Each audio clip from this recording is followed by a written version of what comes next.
I've been to all these countries a lot of times, and I've been travelling every month for some years. People ask me the question, what do you do, why do you do this, what do you do, how do you afford it, all these kinds of things. The answer to that is, well, I was an overpaid banker who didn't live like one.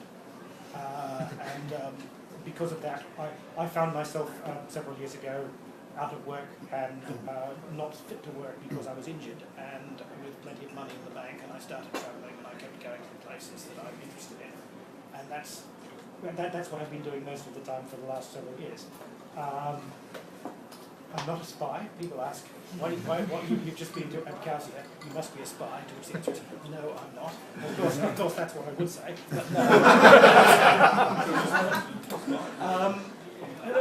Anyway, I mean, I first came to, I grew up, many people here are younger than I am, but I grew up in sort of towards the end of the Cold War. When I grew up, there was a line through the middle of Europe, and on one side of the line was the communist countries dominated by Russia, and on the other side of the line were the capitalist countries dominated by, well, of which America was the leader. I don't think the countries in the West were dominated by America against their will in the way some of the countries in the East were, but nonetheless there was a line down the middle, and here was essentially the Russian sphere of influence on one side of the Soviet sphere of influence on one side of the line, and the West on the other side of the line. And in those days it was very simple because there was a very specific line. There was barbed wire along a lot of it. You couldn't cross without difficulty. And when you did so, what you found on the other side was completely different from what you found on your side. There was the economy worked in a completely different way, and very basic things like how you went to buy your groceries were different. Now, of course, in 1989, between 1989 and 1992, this ended, and since then things are becoming messier. But the idea of there being a Russian sphere of influence as separate from the rest of Europe goes back a lot further than that. People have been asking the question, is Russia part of Europe, for a very long time. I mean, my answer to that simple question is, it's a silly question. Of course Russia is part of Europe. But nonetheless, you can see interesting divisions going back further in history. For instance, look at railways. Due to some remarkable thing, almost all of Europe has railways using a standard track gauge. The standard gauge, 4 foot 8.5 inches. Everywhere in Europe uses this standard track gauge, except for two parts of Europe. One of them is Spain and Portugal. That you can dismiss because the reason that Spain uses a different gauge from the rest of Europe is the engineers who built the first railways in Spain were incompetent. Interestingly enough, and the reason the rest of Europe has a single track gauge is basically because the British built the first railways pretty much everywhere. And the British, by the way, built the first railways in Portugal, which used the standard gauge, and then the Portuguese actually unified their system with Spain later. So Portugal actually made the mistake that the Spanish had made out of convenience later, because it was simple to have the same track as this. And Russia, though, the Russian Empire, when they built their first railways in 1840, or around 1840, they chose a different track gauge. Rather than 4 foot 8.5 inches, they chose a track gauge of 5 foot. Now, what's the interesting thing about that? Feet. This is a British unit. Then actually the British were involved in building the first railways in Russia as well. In fact, the Russian word for a large railway station is something like Vauxhall, and it's actually named after Vauxhall Station here just down the river. At least there are a couple of theories as to how the name was transferred, but the general consensus amongst linguists is in fact that's where the word came from. But the Russians chose a different gauge. Why did they choose a different gauge? Well, to make it difficult, for military reasons basically. It made it difficult to run trains from Europe to Russia without having to do difficult things at the border.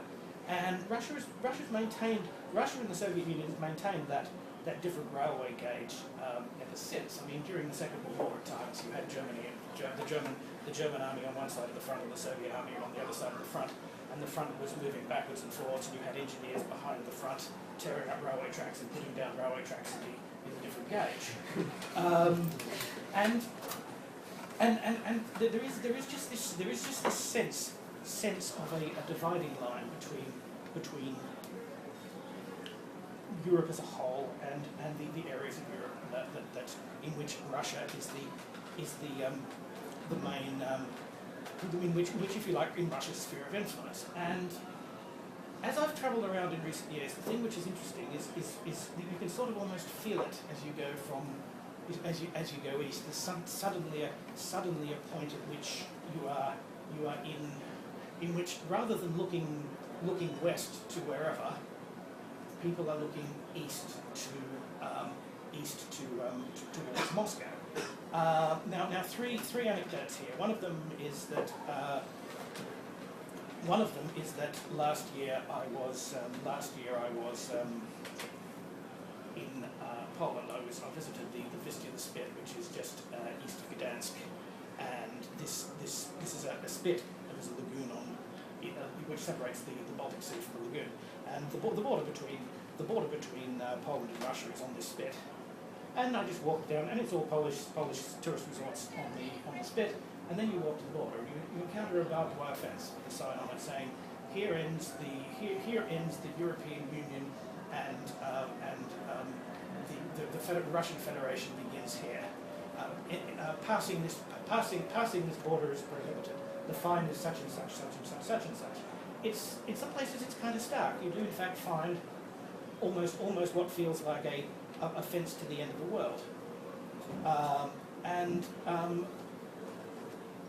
The second one was that I went to Chisinau, which is the capital of Moldova, and I got the train to Chisinau from Bucharest in Romania, and I got off, and there's a railway station in Chisinau, and basically the railway station is divided in two, and there's one ticket office and one waiting room, which seems to be for trains to Romania, and there's another one for trains to the east. And in Moldova in general, you get this feeling that almost you're at the very top of a mountain, and you're looking down towards Moscow one way, and you're looking down towards Romania in the west the other way. And I get this sense that you get this sense, or at least I get this sense of passing from one sphere into another as I go east. At least that's the simple way of looking at it. Of course, the more I've travelled in these regions, in actual fact, the more complicated it becomes. And when I go east from Moldova, I'm going into Ukraine. And Ukraine, in terms of the question as to whether it is west or east, Ukraine is about the most complicated place in Europe. Now, my travel has been driven by factors of practicality. We have these discount airlines in Europe, which is Ryanair and EasyJet. In particular, this interesting airline, which is based in Hungary, called Wizz Air. These are very interesting because they started out just operating inside the European Union, and then they started flying from the European Union to other places which were willing to let them land cheaply without willing to give them the right to land there and make it easy for them to offer cheap fares.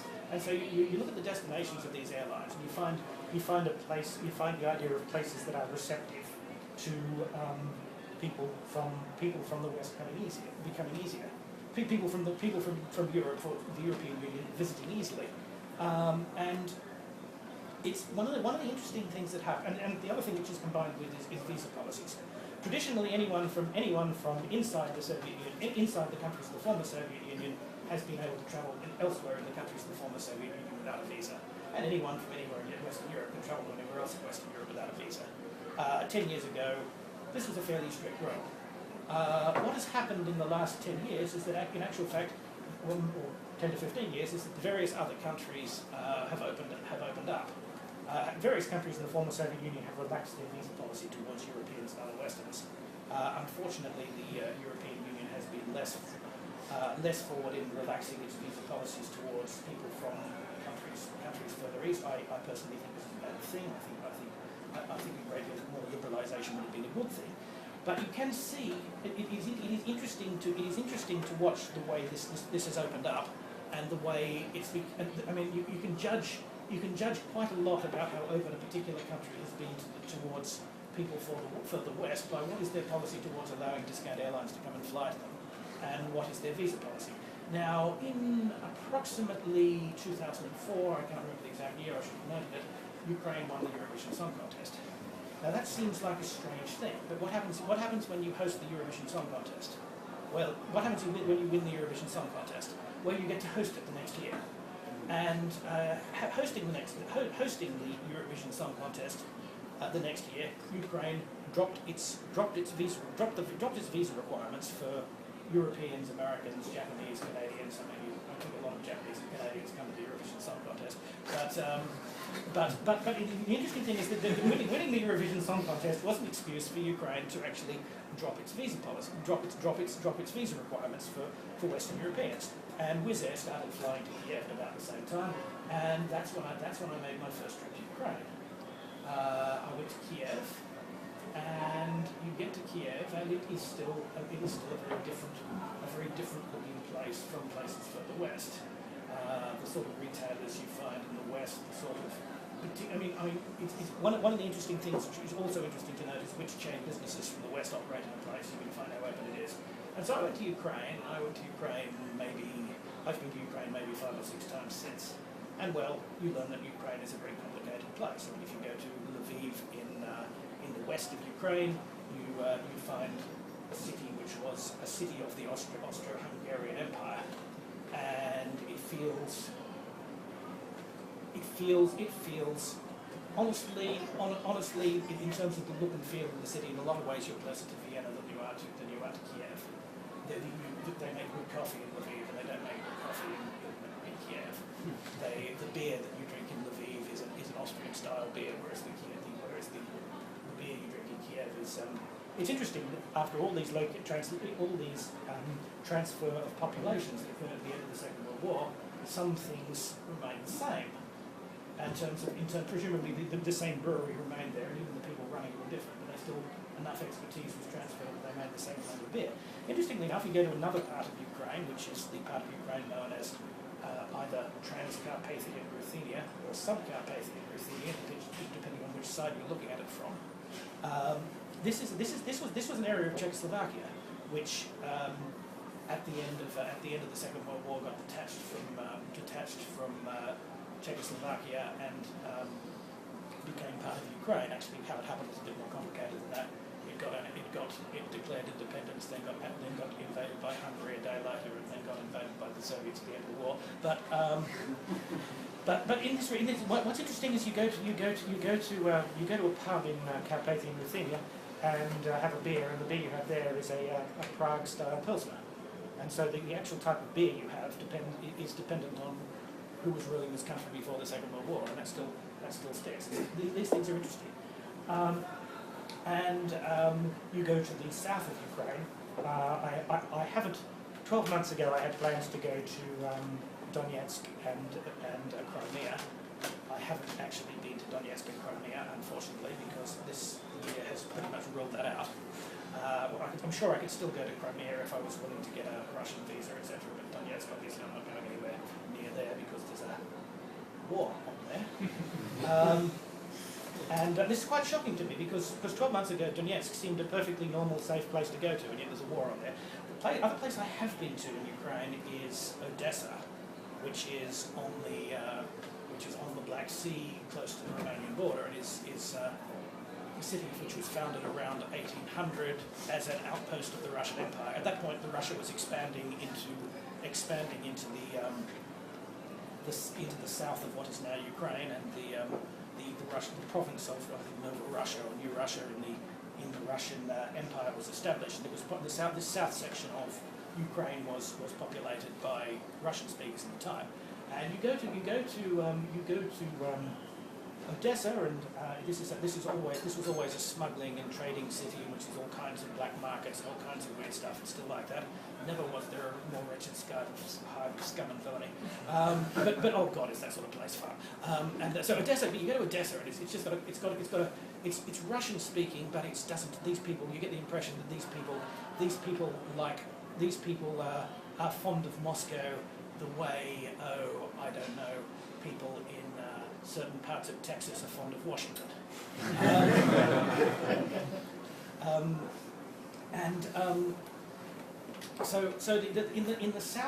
In the south of Ukraine, you find Russian speakers, but Russian speakers whose families have been there since about 1800. And in the east of Ukraine, you find places like Donetsk, where you had the population of this area has grown up in response to the industrialization of the Soviet Union in the 1920s, 30s, and 40s. And so the population, the Russian-speaking population in somewhere like Donetsk is quite different from the Russian-speaking population in somewhere like Odessa. So dividing Ukraine with a line down the middle and saying one part is Ukrainian and Ukrainian-speaking, and the other part is Russian and Russian-speaking is quite problematic. The country is much more complicated than that. As I said, you have a sort of Ukrainian-speaking population in the north, and maybe in the north, and you have a Ukrainian-speaking population which was ruled by the Austrians in the northwest, and you have a Russian-speaking population of sort of Odessa and Black Sea coast Russians, and then you have a different Russian-speaking population in the east. So Ukraine is a very complicated place. And to ask and if you're addressing questions like who do Russian speakers in Ukraine support in the present conflict, the question is, well, which Russian speakers? It is a very complicated question. When I was in Odessa, I was in Odessa 2 months ago, I didn't find a lot of locals in Odessa who were terribly fond of what the Russians were doing around Donetsk. Anyway, that's a very quick summary of Ukraine. I've been to various other parts of the former Soviet Union. I've been to Belarus. Belarus is, of course, was a year or two ago described as the last dictatorship in Europe. I'm not sure that that's an accurate description at the moment. I think it's probably one of two. And Mr. Lukashenko, who's the dictator of Belarus, you go to Belarus and you discover something about him, which is that this is a man who seems to feel the need. Just from looking at Minsk, you sort of get the idea that this is a man who feels the need to wash his hands a lot. Because you have this idea of Minsk as Belarus as sort of poor and backwards, and you go to Minsk, and the thing you discover is that Belarus, Minsk, is very, very clean. This is a city with lots of very beautiful parks which are manicured all the time.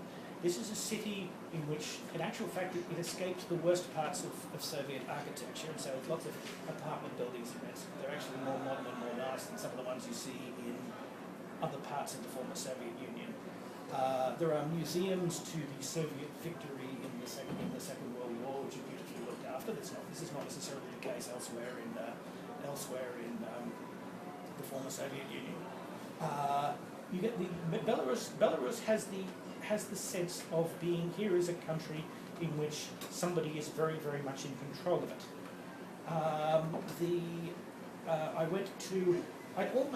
It doesn't have. I would almost compare.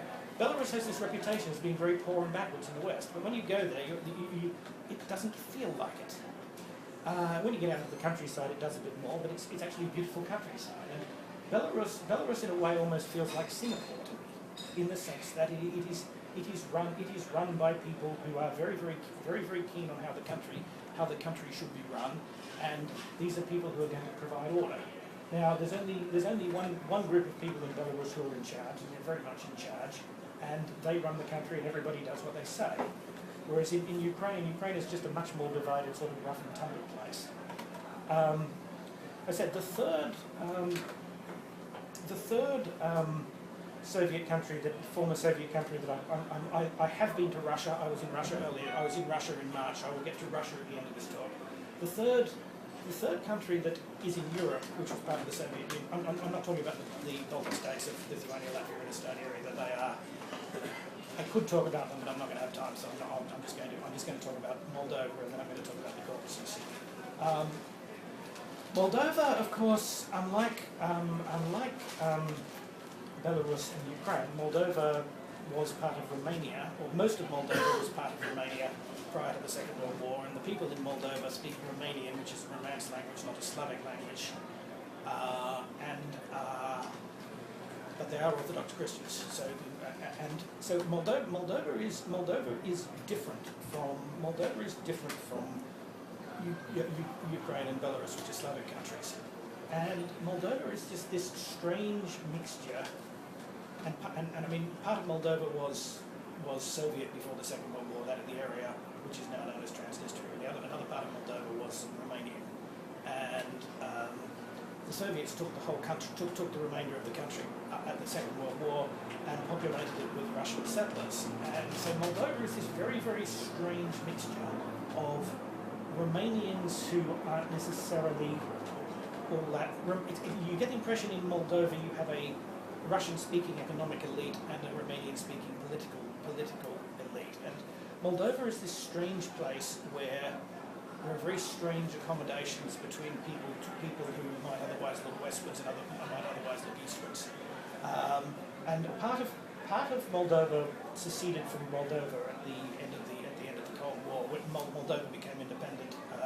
What is now called Transnistria, which is the section to the east of the Dniester River, which was part of the Soviet Union before the Second World War, seceded from Moldova and declared itself independent with the support of the Russian army. And the interesting thing about this is that you have this is that actually Moldova and Transnistria do interact with one another. Transnistrian football teams play in the Moldovan League. In fact, there's a team called Sheriff Tiraspol, which has a huge amount of money due to some complicated connections with the people in charge of Transnistria, and therefore wins all the time. A little bit like that, yeah. And the Moldovan national team, because of the fact that if you have a large amount of money and you're dealing with FIFA and UEFA, you tend to get your way in FIFA and UEFA. Due to this fact, essentially, Moldovan home games have been played in Transnistria, for instance, in Sheriff Stadium in Tiraspol, which incidentally is by far the nicest stadium anywhere in Moldova, because once again the owners of Sheriff Tiraspol, well, the owners of Sheriff Tiraspol are the same people who run the conglomerate called Sheriff Corporation, which pretty much runs the entire Transnistrian economy. But there's a brandy which is made in Transnistria called Kvint, and this is very popular with Moldovans. And the strange thing is that although this breakaway region exists from Moldova, there is an accommodation. People from one side are crossing to the other all the time, and they're doing business with one another.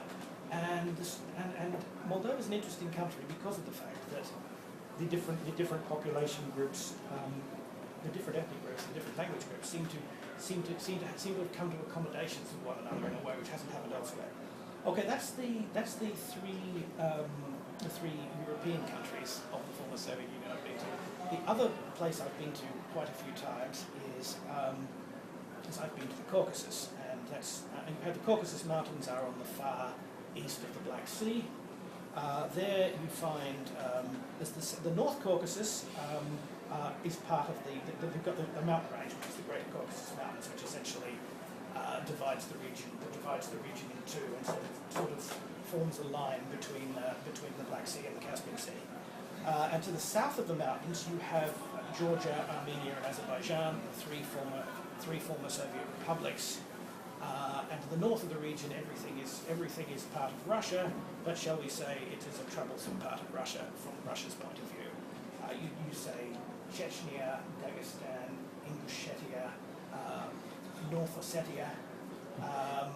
I'm guessing that at least some of the people in this room have heard of those places in the context of nasty wars and terrorism and all kinds of things. Now, in the South Caucasus, you have since the end of the Soviet Union, you've had a civil war in Georgia, another internal dispute in Georgia in which it regained some of its own territory near the Turkish border. We've had a bitter war between Armenia and Azerbaijan. You have a couple of other things like that. And of course the South Caucasus, which I've just been talking about, is of course a peaceful, sunny place compared to the North Caucasus. Now I've been to Georgia. I've been 4 times to Georgia. I've been twice to Armenia. I haven't been to Azerbaijan. Why have I not been to Azerbaijan? Well, the visa turned out. I actually bought a ticket to Azerbaijan, and then the visa turned out to be such a big pain in the ass that I ended up not going. I've been to Georgia. I've been to Georgia 4 times. The Georgians are an interesting people. They maybe out of the Caucasus what the Basques are of the Pyrenees, which is that the Georgians have great food. They have a sort of reputation. There are different subgroups of Georgians. They're known for great food. They're known for great hospitality. There are different subgroups of Georgians who are seen as a bit weird by one another. If you go to Upper Svaneti, the Svan people, the Upper Svaneti is a beautiful region up in the mountains where what are called Svan towers, which are these stone defence towers. Basically, every family in the village had its own castle. But anyway, the Georgians don't speak an Indo-European language. They're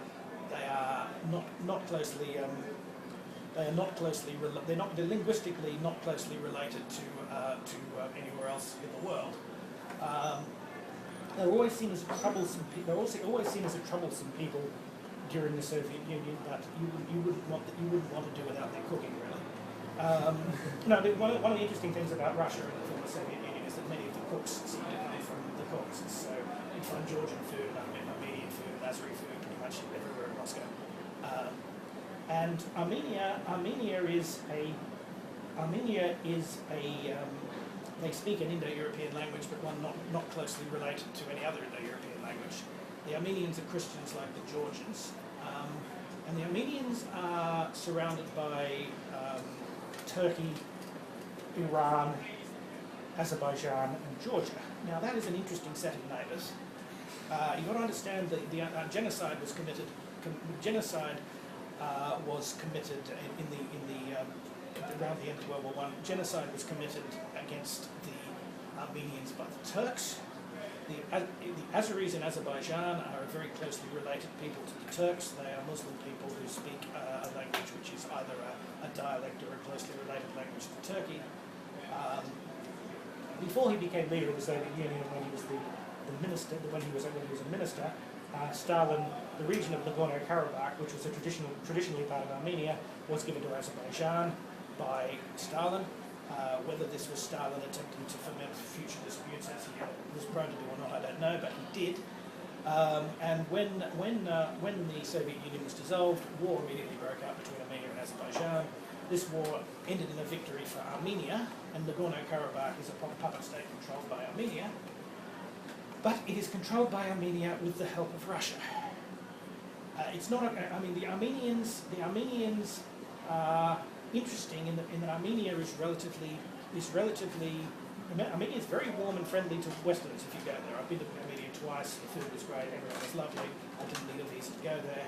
There are close ties between Armenia and certain people in the United States because there's a very large Armenian population in Los Angeles.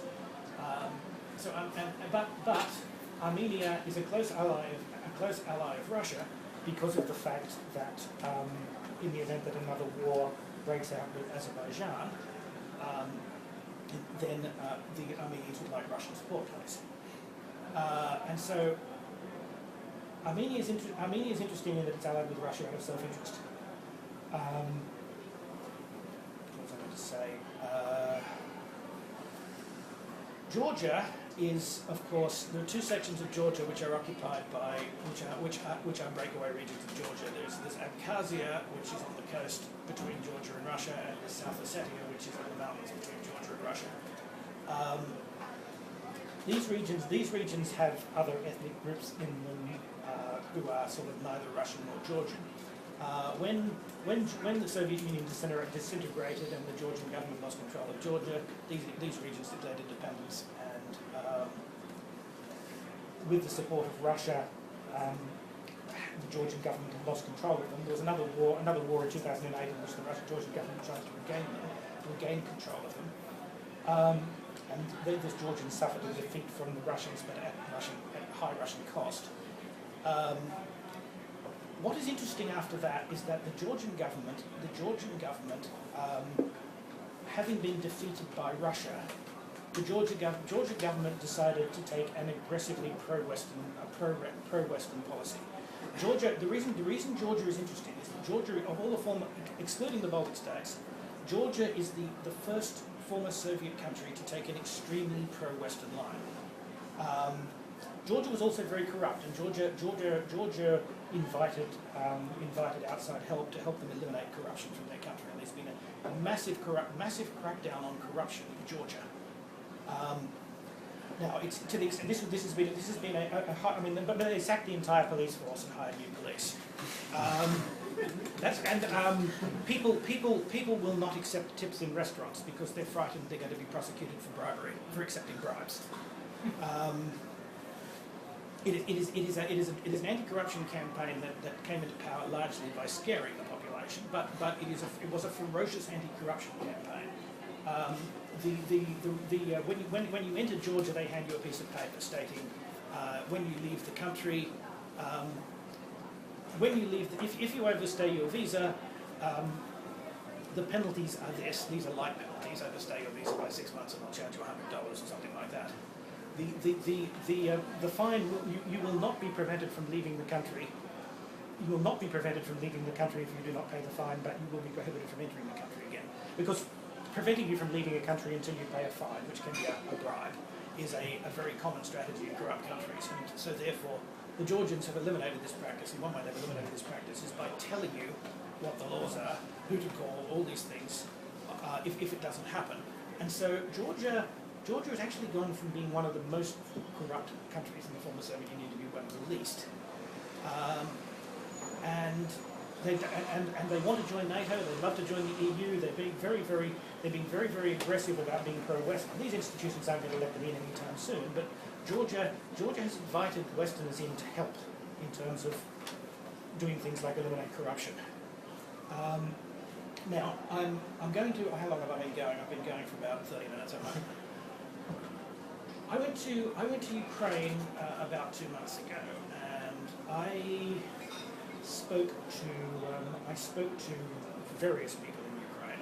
One of the people I spoke to in Ukraine was a young fellow who was one of the demonstrators in the Euromaidan demonstrations last year and early this year. He was a nice young professional commercial artist.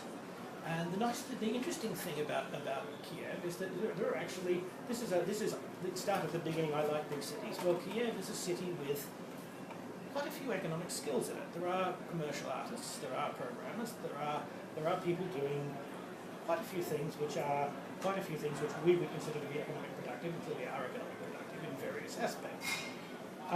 And Ukraine is extremely corrupt. Unlike the people who run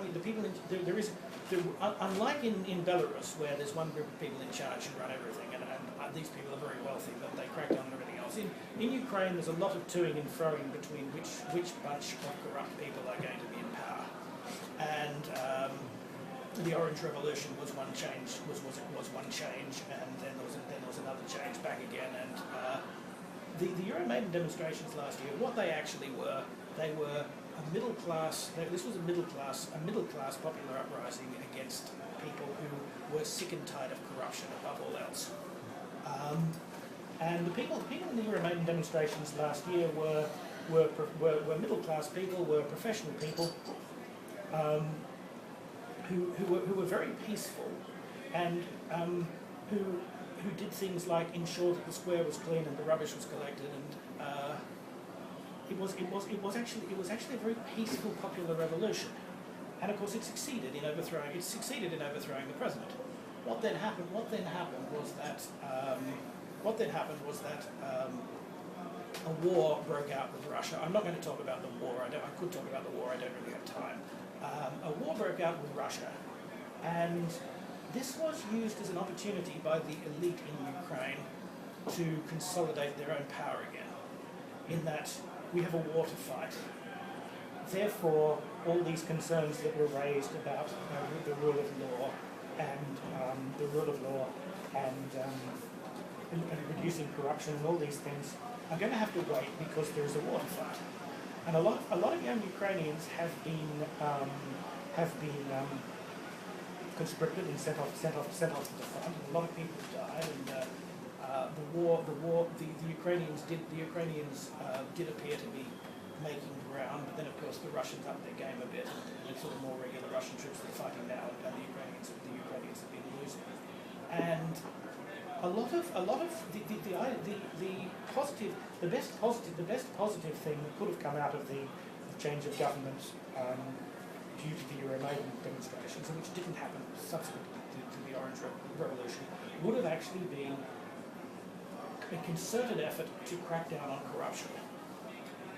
You need people in charge who genuinely want to crack down on corruption. It's very difficult, it's very hard in as disorganised a country as Ukraine.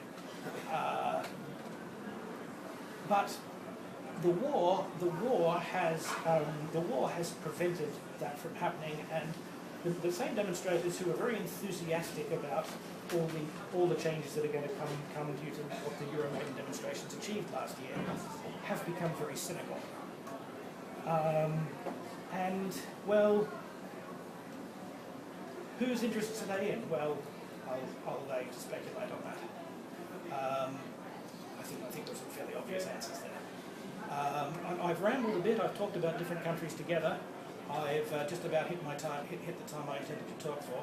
It was a very difficult thing to decide what to talk about, because I almost gave myself a subject which I could talk about, in which I had 20 minutes to talk about it to summarise 1,000 years of Eastern European history.